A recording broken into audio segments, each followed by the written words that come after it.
Welcome to Clarity and Charisma Podcast from the Handcrafted English team. So Daniel, let's set the scene. You've had a long week at work, you've been staring at a computer screen for 40 hours, it's Saturday morning, the sun is out, and you are finally at your garden plot. You're ready to, plant some tomatoes in total silence. And then, boom, your neighbor 3 feet away turns on a radio playing top 40 hits at max volume. What is your immediate physical reaction? Oh, Emma, my heart it sinks. Honestly, I feel my blood pressure rising, but the thing is, I wouldn't actually do anything. I'd probably just dig a hole for my tomatoes, really, really aggressively. Maybe I'd sigh loudly, the passive-aggressive sigh. The classic international language of the annoyed. We've all been there. But today, for our Handcrafted English listeners, we're going to move past the sighing. We're going to talk about how to actually, speak up.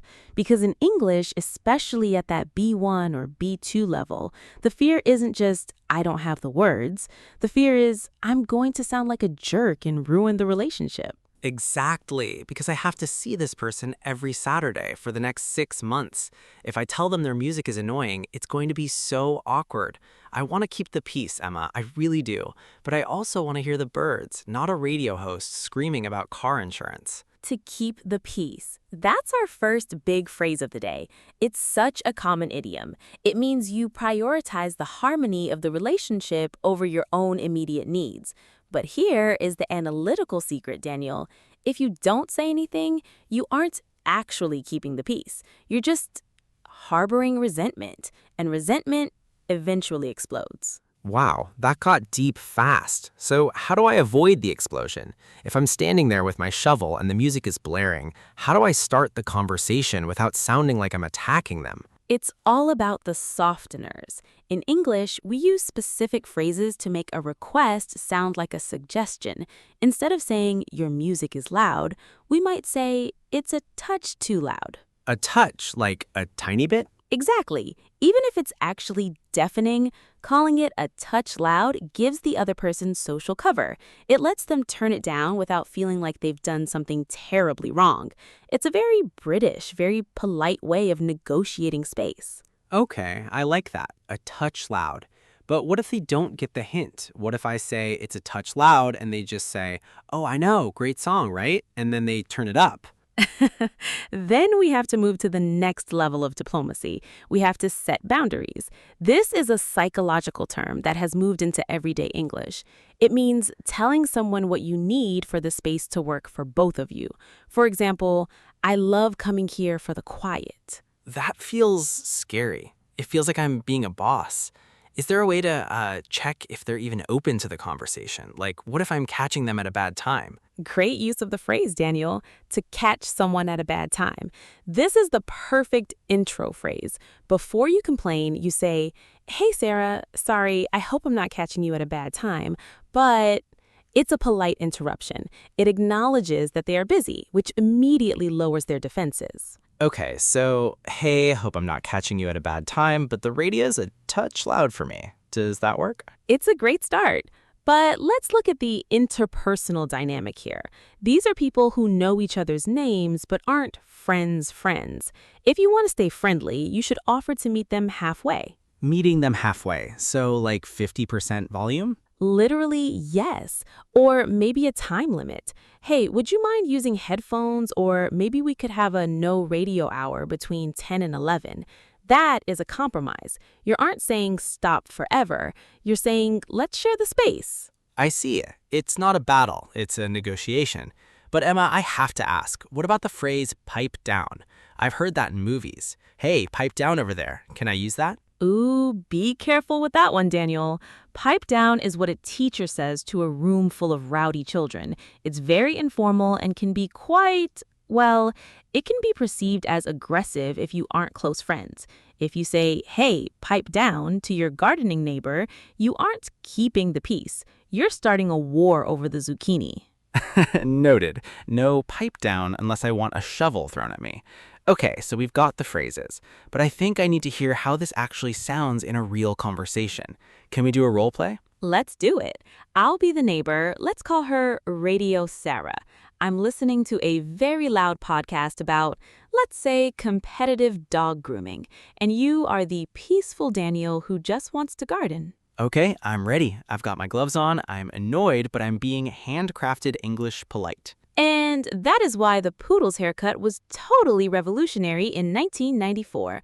Welcome back to the Dog Grooming Hour. Hi, Sarah. Sorry to bother you. I hope I'm not catching you at a bad time. Oh, hi, Daniel. No, I'm just weeding. Isn't this podcast fascinating? It, sounds very energetic. Listen, Sarah, I hate to be a bother, but I actually come down to the plot specifically for the quiet. It helps me de-stress from work, you know? The radio's just a touch too loud for me to really focus on my planting. Oh, wow. I didn't realize you could hear it over there. Is it really that loud? Just a bit. I want to keep the peace, of course, and I know you enjoy your shows, so maybe we could meet halfway.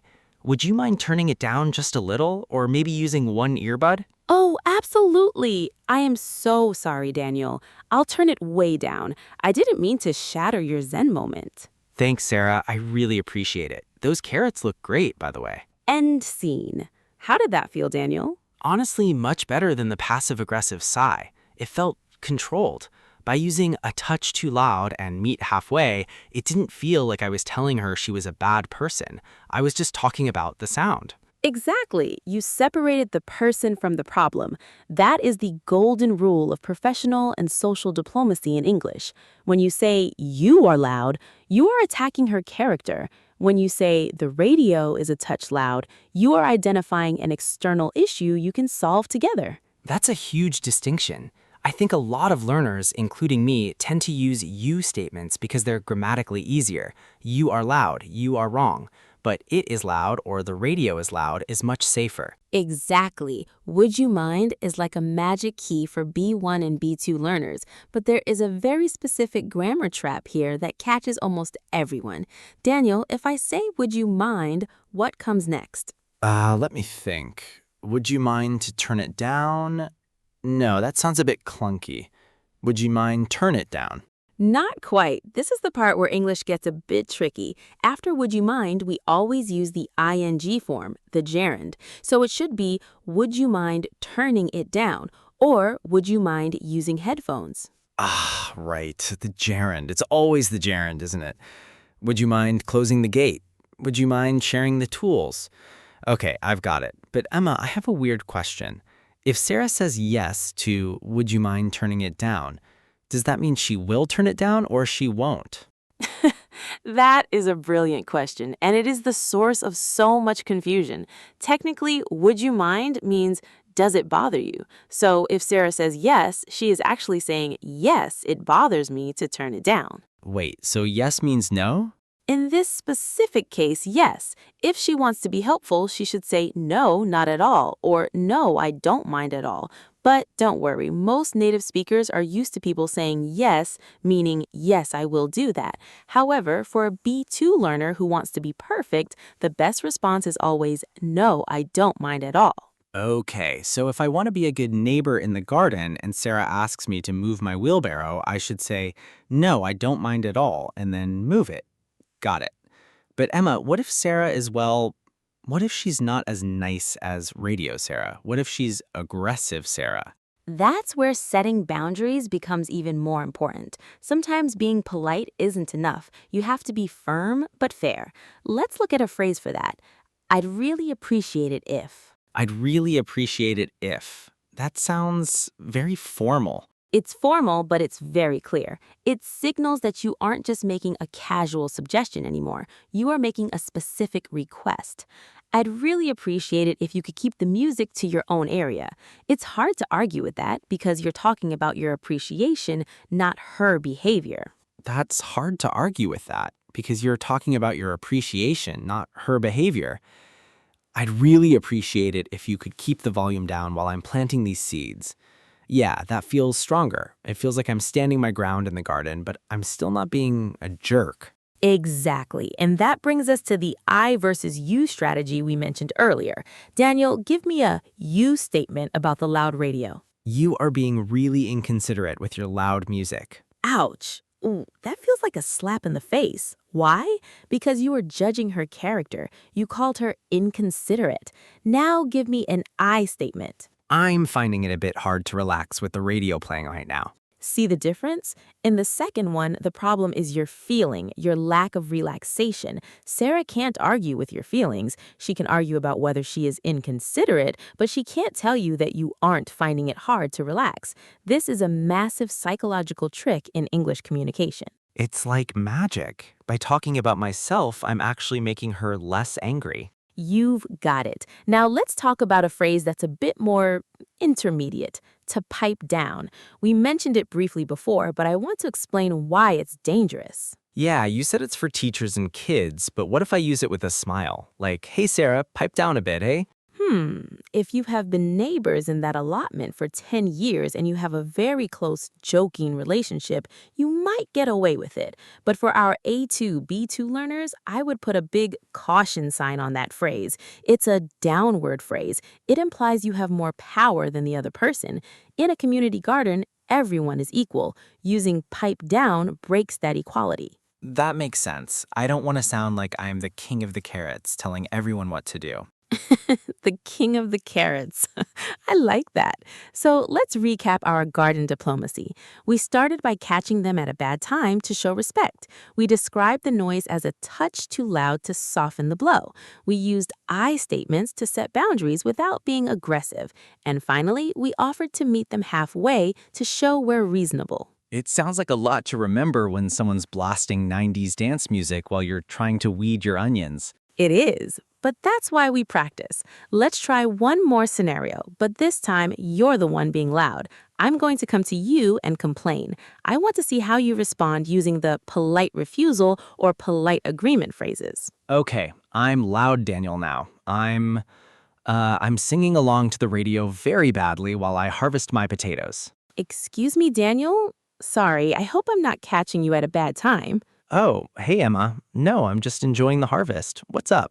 Well, I'm trying to do some delicate pruning over here, and I was wondering if you'd mind piping down? Wait, no, I shouldn't use that. Let me try again. I was wondering if you'd mind turning the volume down a touch. It's a bit distracting. Oh, I'm so sorry. I didn't realize it was carrying that far. Tell you what, how about I turn it down now and I'll just use my headphones for the rest of the morning? Does that meet you halfway? That would be perfect. I'd really appreciate that. Thanks, Daniel. See, even when I'm the villain in the scenario, using those phrases makes the whole interaction feel smooth. There's no social friction. Social friction. What a great term. That's exactly what we're trying to eliminate. Now, for our listeners who are at the B2 level, I want to give you one advanced tip before we wrap up today's garden session.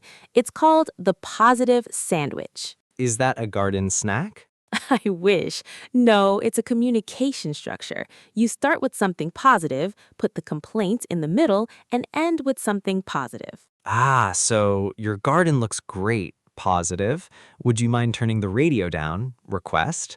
I really love those flowers you planted. Positive. Exactly. It makes the request almost invisible. The person leaves the conversation feeling good because they received 2 compliments and they only had to make one small change. That is brilliant. I'm going to use the positive sandwich for everything now. I love your hot. Please stop eating my lunch. Your shoes are very shiny. Oh, Daniel, please don't use the positive sandwich for your lunch theft. That might be a bit too much peace and not enough boundary. But you're right, it's a versatile tool. Let's look at why it works in our garden scenario.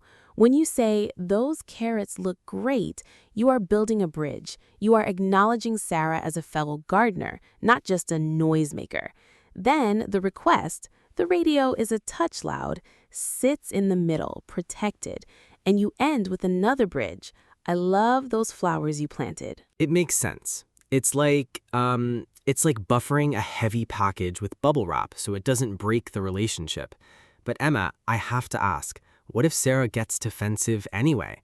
What if I do the sandwich, the would you mind, and the a touch, and she still says, well, it's a public space. I can do what I want. That is the big fear, isn't it? The fear of the angry neighbor. From a psychology perspective, and you know I love a bit of behavioral analysis, if someone reacts with anger to a polite request, it's usually because they feel shamed. They feel like they've been caught being bad. So how do I de-escalate that? Do I just walk away? You can, but first try to meet them halfway one more time by validating their right to be there. You could say, "You're absolutely right, Sarah. It is a shared space, and I want you to enjoy your time here too. That's why I'm hoping we can find a volume that works for both of us." Notice I didn't say but, I said and. And instead of but. Why? But cancels out everything you said before it. "You're right, but" sounds like you're wrong. "You're right, and" sounds like a partnership. It's a subtle linguistic shift that makes a world of difference in professional and social diplomacy. And is a partnership, but is a battle. I'm writing that down. Emma, we've covered so much today. We've got the gardening, the radios, the carrots, and some really heavy-duty English. We really have. Let's do a quick final review of our target vocabulary for the Handcrafted English family. To keep the peace, prioritizing harmony, a touch, too loud, using softeners to avoid being blunt, to pipe down, a firm and potentially risky way to ask for quiet, to set boundaries, establishing your needs clearly, to catch someone at a bad time, the polite way to interrupt, to meet someone halfway, finding the compromise. And don't forget my favorite, would you mind verb ing. I'm going to be would you minding everyone this week. Just remember the gerund, Daniel. No two allowed. I've got it. Would you mind teaching me more next week? Nicely done. That was a perfect use of the structure. And actually, it's a perfect lead-in to our wrap-up. For all of you listening, remember that language isn't just about the words in a dictionary. It's about the DNA of the interaction. Whether you're in a garden, an office, or digital space, the way you bridge the gap between your needs and someone else's is what makes your English truly handcrafted. I love that. Handcrafted English is about quality, not just quantity of words. Exactly. If you enjoyed this episode, make sure to check out our website for the full transcript and some extra positive sandwich practice sheets. We want you to feel confident enough to handle any micro conflict that comes your way. Even the loud dog grooming podcasts? Especially those. Well, I'm off to go be a touch quiet and enjoy my own garden now. Enjoy it, Daniel. And to everyone else, thank you for joining us in the lab today. We'll see you next time for more clarity, more confidence, and more handcrafted English. Bye for now. Goodbye.